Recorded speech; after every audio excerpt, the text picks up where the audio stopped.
The Great Hall of the Galactic Council was never quiet, but today it felt uneasy.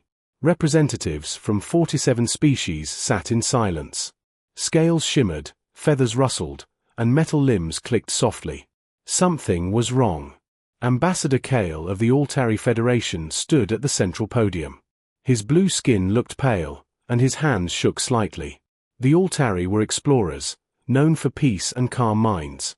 Fear was not common among them. Members of the Council, Kale began, his voice steady but heavy. Our exploration fleet has discovered a new intelligent species on the outer rim of the galaxy.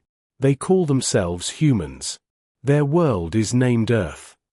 A soft murmur spread across the hall. New species were rare. New worlds were opportunities. General Vex of the Draconis Empire stood up slowly. He was tall, broad, and covered in red scales hardened by war. New species mean new territory, Vex said with a grin. New resources. New worlds to conquer. Some representatives nodded.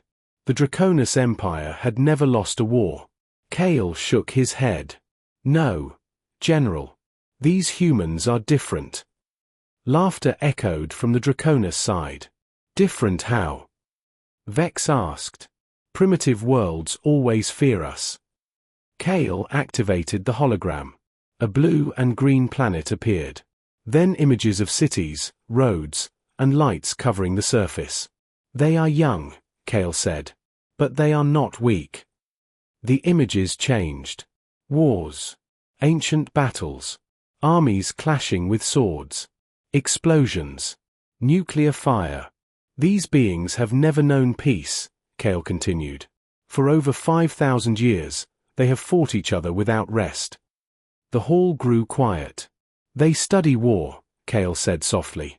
Not to avoid it, but to master it. General Vex crossed his arms. Weapons can be defeated. It is not their weapons, Kale replied. It is their minds. The final image appeared, human leaders smiling calmly. When asked what they would do if attacked, Kale said, they said they would not stop until their enemy no longer existed. 3 days later, the Draconis Empire chose war. The Draconis War Council met beneath black stone walls. Emperor Thrax sat upon his throne, scars across his scales. Humans are nothing, Thrax said. Prepare the fleet. 300 warships launched toward Earth. They expected surrender. Instead, 37 human ships met them in open space. Leave our system, said Captain Blake of Earth Defense. You have 10 minutes. The Draconis laughed. When they fired, the human ships did not fall. Human weapons followed, simple metal fired at impossible speed. Draconis shields shattered. Warships exploded. Within 30 minutes, 75 Draconis ships were destroyed. The survivors fled. The Emperor was furious. This time, 800 ships were sent. Total destruction was ordered. But humans had learned. The second battle was worse. Hidden weapons filled space. Traps exploded. Human fleets moved like shadows. Human colonies were empty, but deadly. Cities became weapons. Machines killed without soldiers. Human forces copied Draconis technology faster than the Empire could understand. 6 months later, the Draconis fleet was broken. 150 ships remained. When they returned home, humans were already there. Silent. Waiting.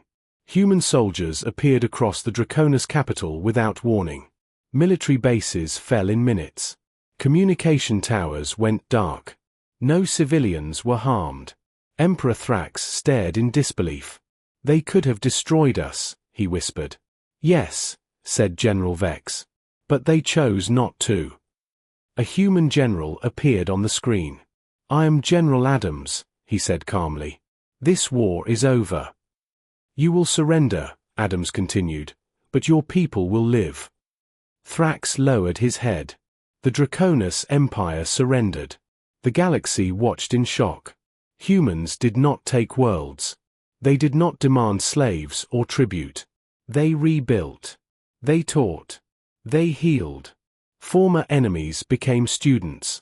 Ambassador Kale later wrote his final report. Humans understand war better than any species we have known. That is why they choose peace. Do not fear humans because they can destroy you.